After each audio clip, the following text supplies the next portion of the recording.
এত সকালে অনেকদিন পরে উঠলাম, এর জন্য তো চোখ মুখ গুলো ফুলা ফুলে আছে এখনো, বোঝা যেতেছে যে ঘুম থেকে উঠে আসছি। রোদের জন্য ভালো করে তাকাইতে পারতেছি না, এরকম চোখ গুলো একদম ছোট হয়ে যেতেছে নিজে থেকেই। ঘুম বাকি রয়েছে, ঘুম পুরে নাই, ঘুমের ঘাটতি হয়ে গেছে। রাইস, সকালবেলা উঠেই চলে আসছি ছাদে, আর এখন বাজে হচ্ছে 6টা 35। আর ছাদের থেকে তোমাদেরকে আমি দেখাইতেছি নিচটা। হ্যাঁ, ওই যে রাস্তা, মেন রাস্তা। আর এটা কোন জায়গা জানলে পরে কমেন্ট করবা। হ্যাঁ, আর এই পাশটা দেখাইতেছি।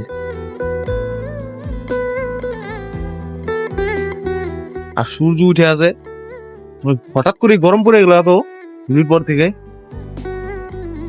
ভালো করে তাকাইতে পারতেছি না, এত পাওয়ার ভোল্টেজ দিয়ে দিচ্ছি আজকে সকাল সকাল। আর এই ছাদের মধ্যে ট্যাঙ্কি পড়ে আছে। সকালে যে আবহাওয়াটা যে আছে, সকালে উঠার, ছাদে উপরে আসার পরে পাখির আওয়াজ কিচিরমিচির চারদিকে। হ্যাঁ, এটা কিন্তু একটা আলাদা রকমের কিন্তু অনুভূতি দেয়। ভালো লাগে অবশ্য।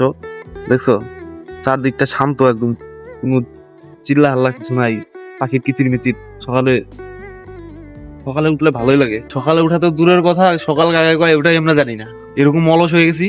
9টা 10টার আগে ঘুম থেকে উঠা হয় না। আর অনেকদিন পরে সকালে উঠে আজকে ভালো লাগতেছে। চেষ্টা করবো যে প্রতিদিন যদি উঠতে পারি, দেখি ট্রাই মারবো, জানি না কতদূর কি পারবো, তবে চেষ্টা করবো। সকালে উঠে ভালোই লাগে। তো পাখিগুলাও যে এখানে স্নান করতেছে জলের মধ্যে, পাখির মতো হইতে পারলে সেই মজা ছিল। হ্যাঁ, যেখানে খুশি উড়ে যাও, কোনো টেনশন নাই, কিছু নাই, ঘুরো।